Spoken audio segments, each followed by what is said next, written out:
Good afternoon to all the students. Good afternoon to all of you. Today we have to discuss about the conversion with particular specific term. બરાબર એ આપણે આજે એમાં જોવાનું છે કે ભાઈ તમને કોઈ વસ્તુ given હોય તો એના યુનિટ અથવા એના સ્પેસિફિક હિટ કઈ રીતે ચેન્જીસ કરો. બરાબર તો તમને આગળના જેટલા બી ચેન્જીસ લખાવ્યા બરાબર એમાં બી થોડા ઉમેરાશે તો એ તમારે યાદ રાખવાના છે. બરાબર હું તમને આજ મેં જે દાખલો છે હું તમને પીડીએફ બી મોકલીશ અને એની સાથે એક કન્વર્ઝનનો ટેબલ બી મોકલીશ. બરાબર જે તમારે યાદ રાખવાનું છે. તો આ દાખલો જીપીયુ માં 7 માર્ક્સ માં આવે છે. Compulsory question 1A every paper. बराबर चलो तो હું તમને બતાવું કે ભાઈ અહીંયા શું કર્યું છે કીધું છે the Antoine equation predicts the effects. શું કીધું છે the Antoine equation predicts the effects of temperature on vapour pressure by the relation. એટલે એન્ટોની ઇક્વેશનનું તમને એક ઇક્વેશન આપ્યું છે ln p raised to s is equal to a minus b upon t minus c, where a, b, c constant when vapor pressure is in kilopascal. એટલે p raised to s જે છે એ શેમાં છે કિલોપાસ્કલમાં છે. Temperature is in kelvin are found to be capital a b અને c ની value given છે એટલે કોન્સ્ટન્ટની વેલ્યુ તમને ગિવન આપેલી છે.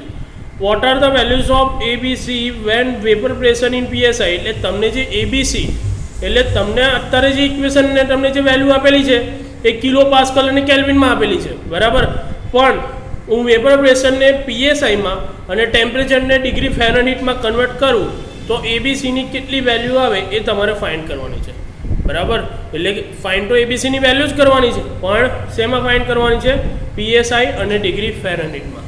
બરાબર તો જોઈએ આપણે શું કહે છે. બરાબર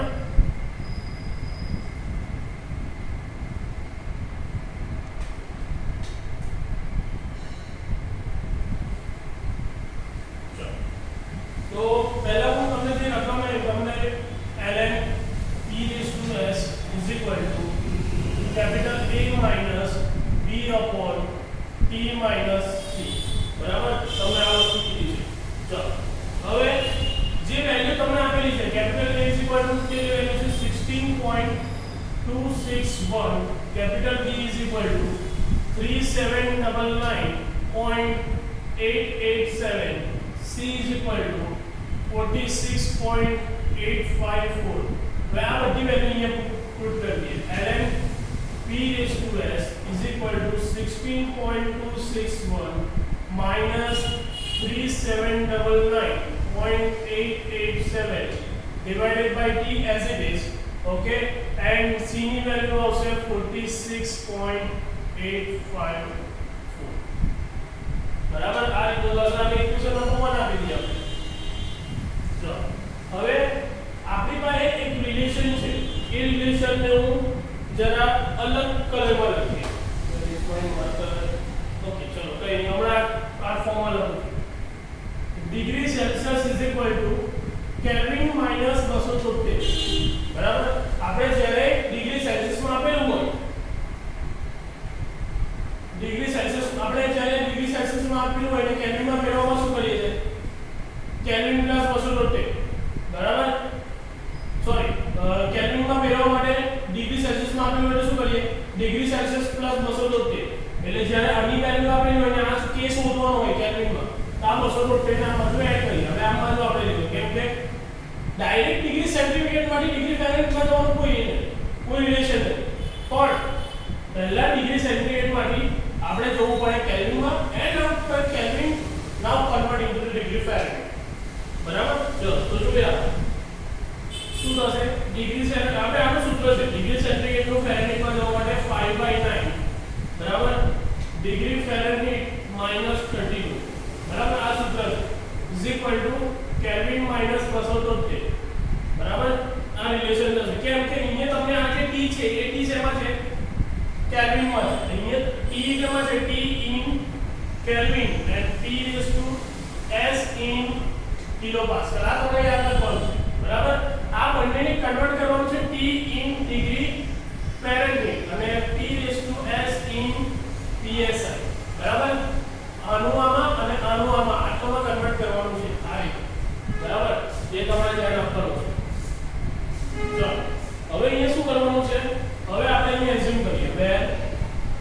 where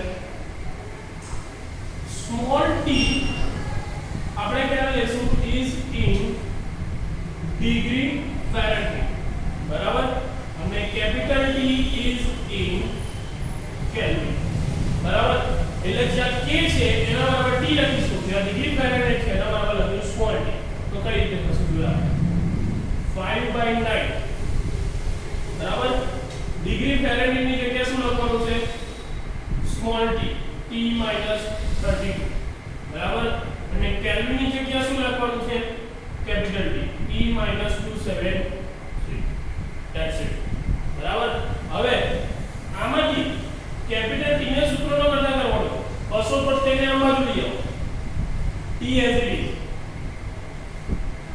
બરાબર T as it is 5/9 T - 32 આ 273 આમ બાજુ આવી ગયો પ્લસ 273 બરાબર ચાલો હવે કેલ્સી પર તમે 5/9 કરો તો તમારો આન્સર આવશે 0.55 બરાબર T - 32 પ્લસ 273 બરાબર ચલો તો T શું થશે આ 0.55 ને અંદર મલ્ટીપ્લાય કરીએ બંને સાથે તો શું થશે 0.55 T માઈનસ 0.55 ગુણ્યા 32 કરશો તો એનો આન્સર આવે છે 17.77 બરાબર પ્લસ 273 બરાબર હવે તમે આટલું સોલ્વ કરી શકો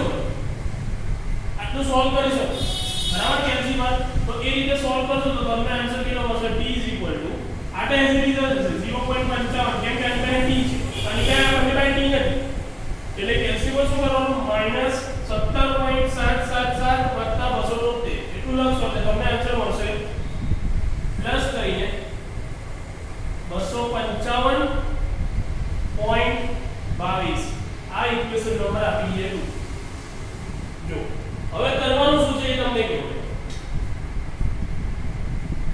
equation number 2 value put in equation number 1 કેમ કે બીકોઝ કેપિટલ T બરાબર આપણે શું લાવવાનું છે સ્મોલ t બીકોઝ આપણે સ્મોલ t એટલે શું છે ડિગ્રી ફેરનહાઇટ તો આપણે ડિગ્રી ફેરનહાઇટ જોઈએ છે તો આ કેપિટલ T ને સ્મોલ t માં રિડ્યુસ કરવો પડે તો આ વેલ્યુ આપણે અહીંયા મૂકી દઈએ તો સ્મોલ t આવી છે તો આપણે જે જોઈએ તે મળી બરાબર તો જોઈએ આપણે ચાલો તો અહીંયા મેં શું લખું equation number 2 value put in equation number 1 बराबर બે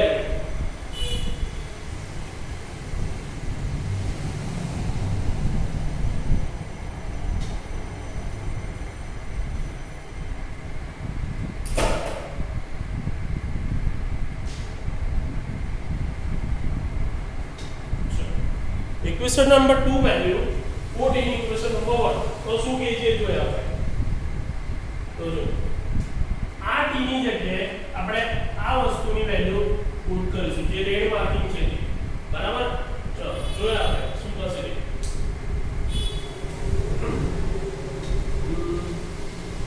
ln p raised to s as it is 16.261 be as it is minus ऊपर की वैल्यू की as it is 3799.887 divided by શું થશે તે બરાબર ચાલો divided by થશે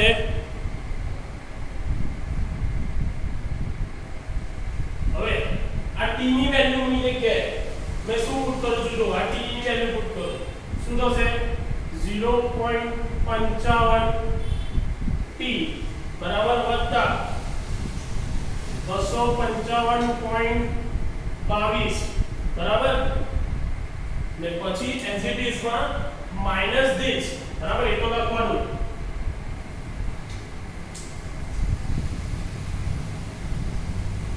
માઈનસ શું થશે 46.854 આ તો થશે એટલે જે રેડ કલરથી લખ્યું છે બરાબર આ જે t ની જગ્યાએ એ શું છે આ t ની વેલ્યુ છે બરાબર ચાલો હવે અહીંયા આપણે કેલ્ક્યુલેટ કરીએ ln p raised to s is equal to 16.261 minus 3799.887 0.887 divided by, હવે જો શું કરવાનું, કયા બેને સોલ્વ કરવાના હું તમને બતાવું. જો આ બેને સોલ્વ કરો, બરાબર, જે મેં ગ્રીન કલરથી કર્યું છે એને કેલ્સીમાં લખવાનું, બરાબર. એને શું લખવાનું, 255.22 માઈનસ 46.854, એને કરશો કેલ્સીમાં એટલે તમારો આન્સર કંઈક આવો આવશે 0.55 t, બરાબર. આનો આન્સર આવશે, આપણે કેલ્સીમાં કરી જોઈએ 2 મિનિટ.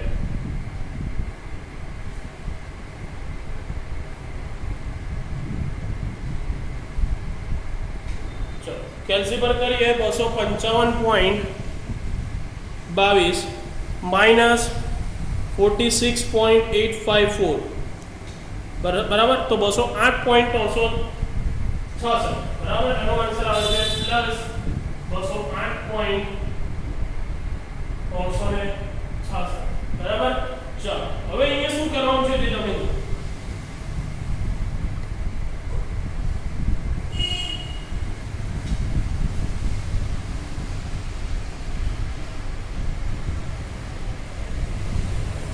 ચલો હવે અહીંયા શું કરવાનું છે તે જોઈએ આપણે. આટલી વેલ્યુ આવી ગઈ. હવે આપણું જે મેઇન જે સૂત્ર છે એન્ટોની વાળું તે આવી ગયું, બરાબર. એમાંની ટી છે, ટી ની અંદર કશું છે નથી, ટી ની અંદર કશું નથી એટલે એનો કોએફિશિયન્ટ શું થાય 1. પણ આ ટી ની અંદર તો શું છે 0.55 છે, તેને રિડ્યુસ કરવા માટે શું કરવાનું, નીચે 0.55 વડે ગુણવાનું અને 0.55 વડે ભાગવાનું. એ કઈ રીતે, કાં તો આ 0.55 છે એને કોમન કરો તો કઈ રીતે થશે તે જોઈએ. ચાલો તો શું થશે, ln p raised to s 16.261 minus 3799.887 divided by, ચાલો 0.55 કોમન કરી લો, બરાબર. આની પાસે t રહી ખાલી ને આની પાસે 0.55 નથી તો લગાય છેદમાં લગાય, બરાબર. એટલે 208.366 ભાગ્યા 0.55 આ રીતે, બરાબર. ચાલો તો હવે આપણે કેલ્સીમાં કરીએ તો કઈ રીતે થાય, 208.366 ભાગ્યા 0.55, 378.847 એ રીતે આવે. તો ln p raised to s is equal to 16.261 minus 3799.887 divided by 0.55 તો એસી જ રહેશે, બરાબર. બ્રેકેટમાં t પ્લસ 378.847, બરાબર. આ રીતે થશે. ચાલો હવે શું કરવાનું છે, આ જે 0.55 છે તો તમારે કેટલું સોલ્વ કરવાનું કેલ્સી પર તમને બતાવો. તમારે કેલ્સીમાં આટલું સોલ્વ કરવાનું. શું લખવાનું, 3799.887 divided by 0.55, તો એનો આન્સર આવશે ln p raised to 5 is equal to 16.261 minus 6908.8854, આનો આન્સર આ આવશે divided by t plus 378.847. ચલો હવે આને આપી દઈએ આપણે ઇક્વેશન નંબર 3. હવે કેમ મેં 3 સાહેબ આપણે t તો કન્વર્ટ કરી લઈએ ફેરેનહીટ પર, બરાબર. સ્મોલ t આવી ગયું, એટલે યુઝ લઈએ કે સ્મોલ t એટલે ડિગ્રી ફેરેનહીટ આવી ગયું, but p is to s તો હજુ કિલો પાસ્કલમાં છે, તો હવે કન્વર્ટ શું કરવાનું, કિલો પાસ્કલ ને psi માં કન્વર્ટ કરવાનું.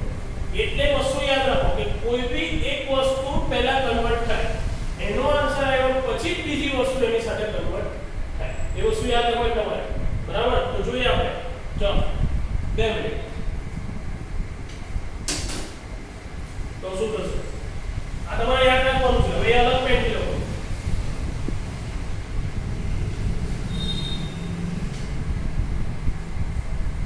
ચાલો એમાં કઈ રીતે લખાય, 1 kilo pascal is equal to 0.145 psi થાય, બરાબર.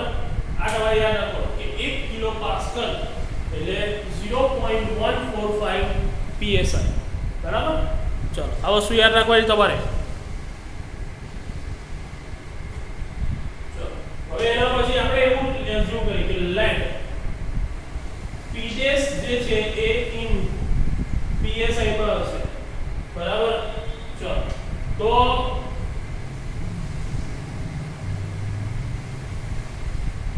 હવે આમાં કઈ રીતે લખાય તે જોઈએ.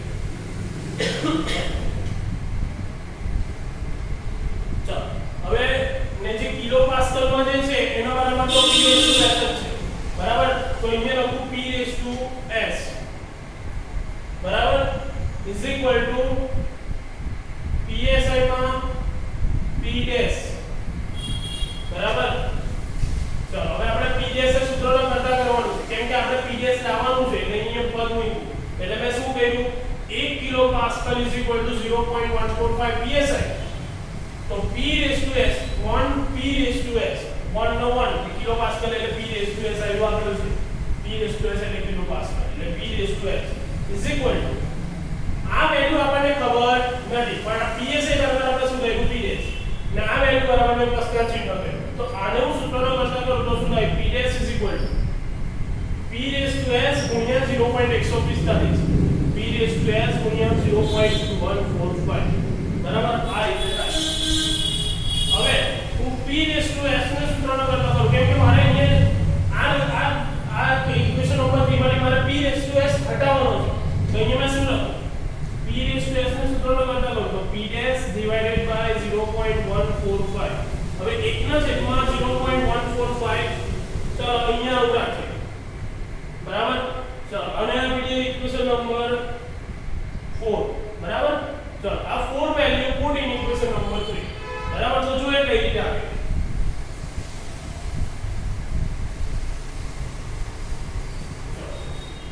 Equation number 4 value put in equation number 3 બરાબર. ચલો આ બધું as it is equal two નું પેલું સાઈડ બધું એઝ ઇટ ઇઝ એટલે છેડવાનું નહીં. p રેઝ ટુ s ની કિંમત મૂકી દો ખાલી એટલે શું થશે ln બરાબર. પછી બ્રેકેટ કરી p dash divided by 0.145 bracket over okay. ચલો is equal to as it is 16.261 minus 6908.8854 divided by t plus 378.847 that's it બરાબર. ચલો હવે આપણે શું કરીશું આગળ તે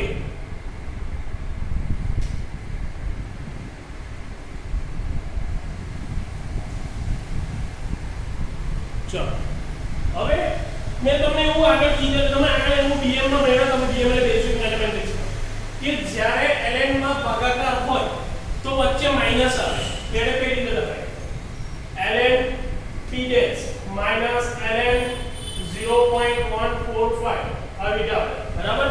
ચલો ઇઝ ઇક્વલ ટુ 16.261 minus 6908.8854 બરાબર divided by t plus 378.847 આ રીતે લખાશે બરાબર. ચલો હવે કેલ્સી પર તમારે 0 ln 0.145 કરવાનું ln કરવાનું log નથી કરવાનું ln કરવાનું છે એ તમારે યાદ રાખવાનું. તો શું થશે એ જોયા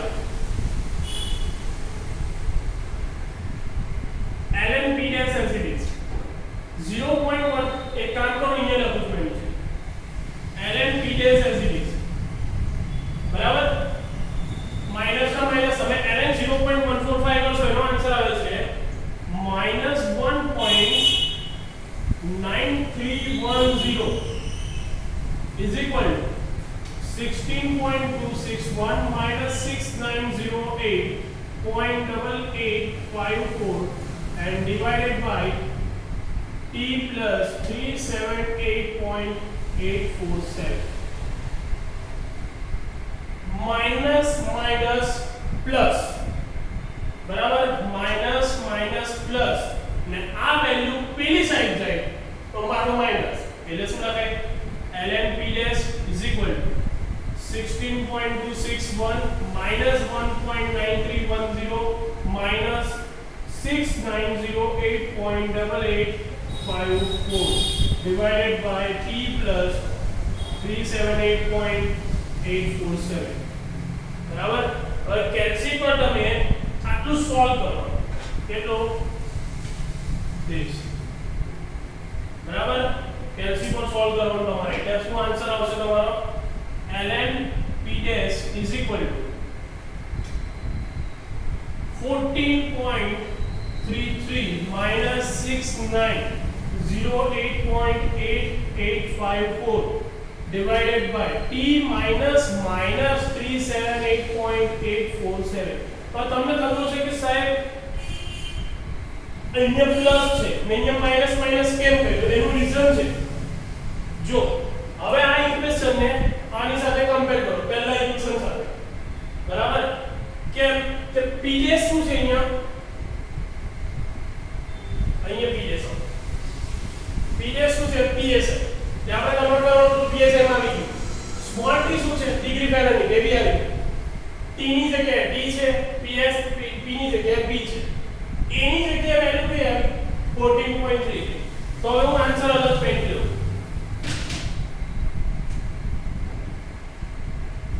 બરાબર. તો આન્સર કરીને હું લખું તો કેપિટલ A ની વેલ્યુ કેટલી થશે 14.33. B ની વેલ્યુ કેટલી થશે જો માઈનસ ના માઈનસ B ઉપર છે તો અહીંયા B ની વેલ્યુ કેટલી થશે 6908.8854 and C ની વેલ્યુ હવે અહીંયા કોઈ ઇમ્પોર્ટન્ટ વસ્તુ છે જો T પછી શું છે માઈનસ અહીંયા T પછી પ્લસ પ્લસ क्या થાય માઈનસ માઈનસ પ્લસ થઈ જાય એટલે આ માઈનસ ની આ માઈનસ અરેન્જમેન્ટ થઈ એટલે c ની વેલ્યુ શું આવશે આખી c ની વેલ્યુ આવશે નેગેટિવ. બરાબર. એટલે c ની વેલ્યુ આવશે -378.847. આ થઈ ગયો તમારો ફાઇનલ આન્સર. બરાબર. ચલો આમાં જેને ખબર ના પડે તો મને પૂછવું ભાઈ ફરીથી સમજાવીશ મેં. બરાબર. હવે આના જેવા બીજા બે ત્રણ દાખલા છે તમને આવડે તો એ આવડે ભાઈ. બરાબર. એ વસ્તુ જરૂરી છે. આ દાખલો બહુ ઇમ્પોર્ટન્ટ છે. બરાબર. આખો બોર્ડ પર લખીને બતાવ્યો છે. મેં તમને હમણાં PDF મોકલી સ્ટોરી વાળમાં. બરાબર.